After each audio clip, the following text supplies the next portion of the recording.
There's something you might be doing every single night, something that feels harmless, even comforting, that could be quietly working against your memory while you sleep. It isn't a pill. It isn't a habit anyone warned you about. For most people over 60, it's simply the last thing they eat before bed. Tonight, your brain is supposed to do some of its most important work, cleaning itself, filing away memories, repairing the day's wear. But what you eat in that final hour before you lie down can interrupt that work before it even begins. Today on Neura Notes, we're going to look at 5 things worth changing before bed. And the 5th one surprised me the most because it isn't about food at all. Now, before we go any further, let me be honest with you. Because honesty is the whole point of this channel. I'm not here as your doctor. I'm not going to diagnose anything, and I'm not going to sell you a supplement or a sleep aid. What I do is read the research and bring you what it actually says, with the real sources listed in the description below, so you can check them yourself. And here's the honest truth about tonight's topic. Changing what you eat before bed will not cure anything. There is no bedtime snack that repairs memory. What the research does show is quieter than that, and, I think, more useful. It shows that the hours you spend asleep are when your brain does some of its deepest maintenance, and that the choices you make in the hour before bed can either protect that window or interrupt it.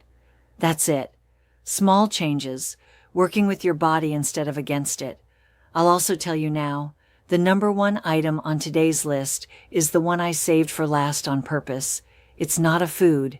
It's something almost everyone gets wrong, and once you see it, you can't unsee it. So stay with me to the end.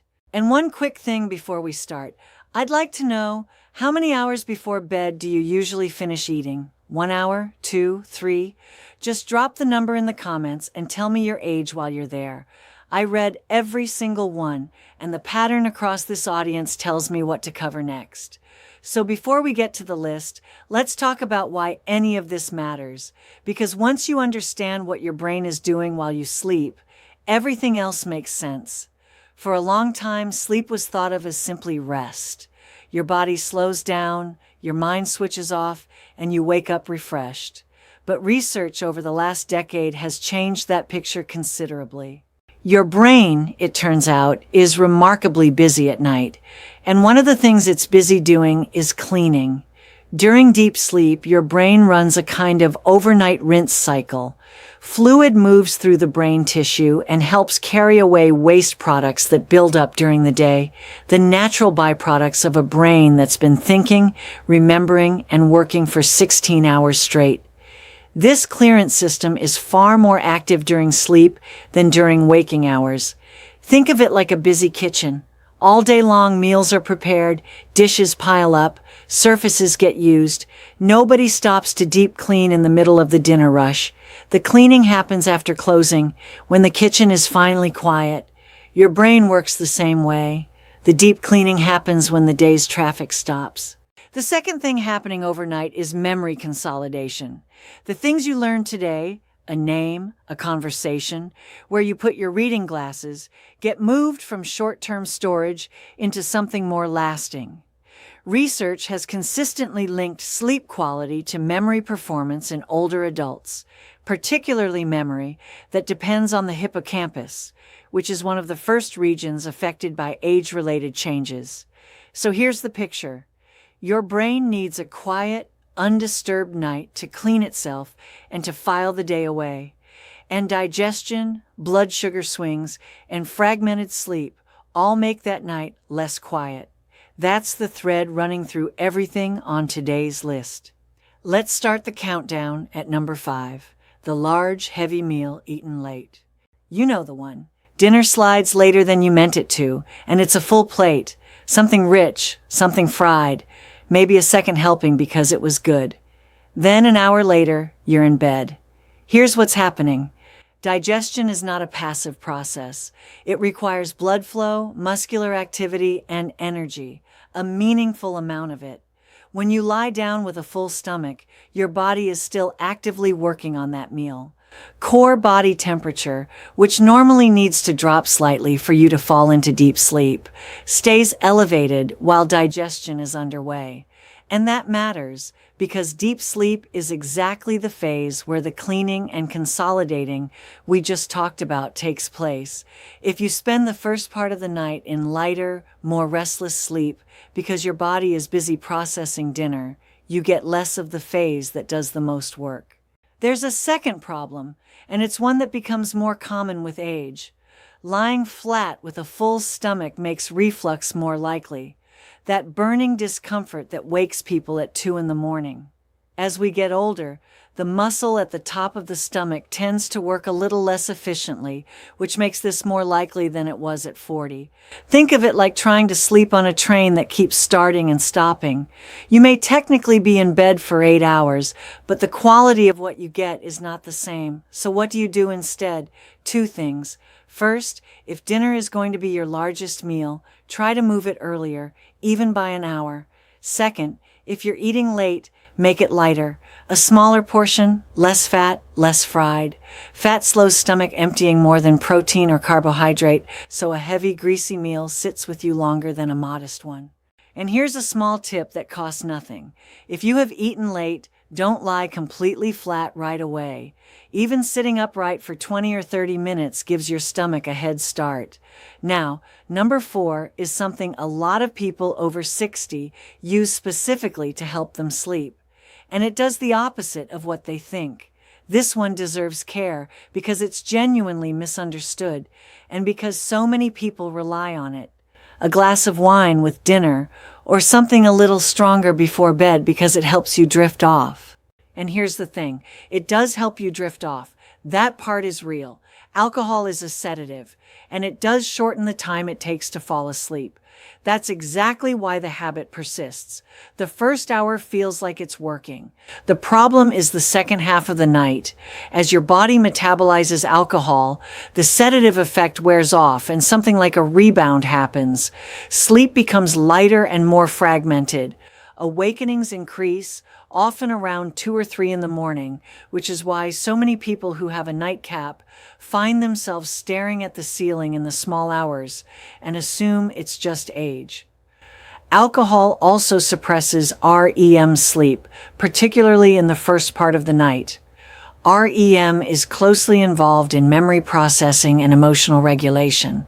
So the trade is this: you fall asleep faster and you lose quality in the phases that matter most for your mind. There's another layer that's specific to getting older. The way the body processes alcohol changes with age. The same drink tends to have a stronger and longer effect at 70 than it did at 40. Partly because body water content decreases, and partly because the liver clears it more slowly. So a habit that seemed harmless for decades can start affecting sleep more than it used to, without anything about the habit itself changing. I want to be careful here, and honest. I'm not telling you to give up a glass of wine you enjoy. That's your decision, and one worth discussing with your own doctor, especially if you take medication, because many common medications interact with alcohol. What the research supports is simpler. If you do drink, moving it earlier in the evening gives your body more time to process it before you sleep. Several hours between the last drink and bedtime makes a meaningful difference to how the second half of your night goes. And if you've been using a nightcap as a sleep aid, it may be worth testing a week without it. Many people are surprised. They take slightly longer to fall asleep and wake up feeling considerably better. Now, number 3 is one you might think you've already handled. Most people haven't. Quick thing before we continue. If Neura Notes is giving you something useful, the honest version, without the hype, take a second and subscribe. It costs you nothing, and it's genuinely the thing that decides whether this reaches the next person who needs it. Now, number 3. This is the one where most people say, "Oh, I don't do that," and then realize they do. Number 3, caffeine, and specifically, caffeine much earlier in the day than you'd expect. Most people know not to drink coffee at bedtime. That's not the issue. The issue is the afternoon cup and how long caffeine actually stays in your system. Caffeine has what's called a half-life, the time it takes your body to clear half of what you consumed. In a healthy adult, that's roughly 5 to 6 hours, which means if you have a cup at 3 in the afternoon, around half of that caffeine is still circulating at 9 in the evening. A quarter of it is still there near midnight. And here's the part that matters for this audience. Caffeine clearance tends to slow with age. Liver enzyme activity changes, and the same cup can linger longer at 70 than it did at 45. So the afternoon coffee that never seemed to bother you may be affecting your sleep now in a way it simply didn't before. What caffeine does isn't just keep you awake. It blocks a molecule called adenosine, which builds up in your brain throughout the day and creates the natural pressure to sleep. Caffeine doesn't remove that pressure, it masks it. The tiredness is still there underneath. You just can't feel it. Think of it like putting tape over a warning light on the dashboard. The light is still on. You've simply stopped seeing it. The practical effect is that even when you do fall asleep, sleep tends to be shallower, with less deep sleep. Again, the exact phase we've been talking about all video. So what's the fix? A reasonable rule is to make your last caffeine at least 6 to 8 hours before bed. If you're in bed at 10, that means finishing caffeine by 2 or 3 in the afternoon. And don't forget the sources people overlook. Tea contains caffeine, so does dark chocolate, so do many cold and headache medications. Check the label because that's a common surprise. Decaf isn't zero either, though it's low enough that it rarely matters. If you love your afternoon cup, one option is simply moving it earlier rather than giving it up.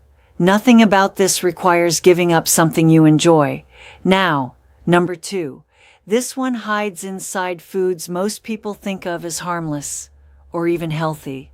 Number 2, the sweet snack before bed and the blood sugar swing that follows it. This is the biscuit with tea, the bowl of ice cream, the piece of cake left from lunch, small, familiar, and for most people, completely unexamined. Here's the mechanism. A snack high in sugar or refined carbohydrate raises blood glucose quickly. Your body responds with insulin to bring it back down, and that correction often overshoots slightly, producing a dip a few hours later. That dip can trigger a stress response, releasing hormones like cortisol and adrenaline, which are precisely the wrong chemistry for staying asleep. The result is an awakening in the early hours that feels like it came from nowhere. Many people over 60 assume waking at 3 in the morning is simply what aging does. Sometimes it is, but sometimes it's a blood sugar pattern set in motion by something eaten 5 hours earlier. There's a second reason to care beyond sleep. Research on meal timing has found that eating a large evening meal late is associated with poorer overnight glucose control than eating the same food earlier. One comparison found better overnight glucose handling with a 6 p.m. dinner than with a 9 or 10 p.m. one. And blood sugar regulation matters for the brain over the long run because persistently elevated glucose is hard on the small blood vessels that supply brain tissue, including the regions involved in memory. So this is one of those places where the short-term effect and the long-term effect point in the same direction. What should you do instead if you genuinely are hungry at night? Don't force yourself to go to bed hungry. That has its own cost, and hunger itself can disrupt sleep. Choose something that releases energy slowly rather than quickly. A small handful of nuts, a little plain yogurt, a boiled egg, something with protein or fat rather than sugar alone, because those slow the rise and prevent the crash, and keep it genuinely small. This is a bridge to morning, not a meal. Now, number 1.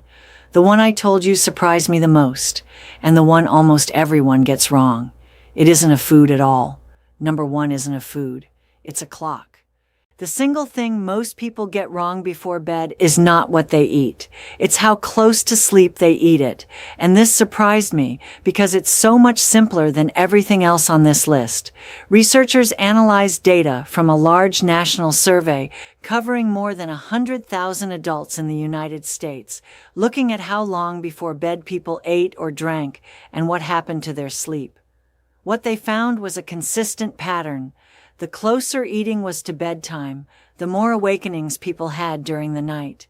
As the gap widened, sleep became more efficient, fewer disruptions, better quality. The researchers concluded that leaving roughly 4 to 6 hours between eating and bedtime was associated with the best sleep outcomes.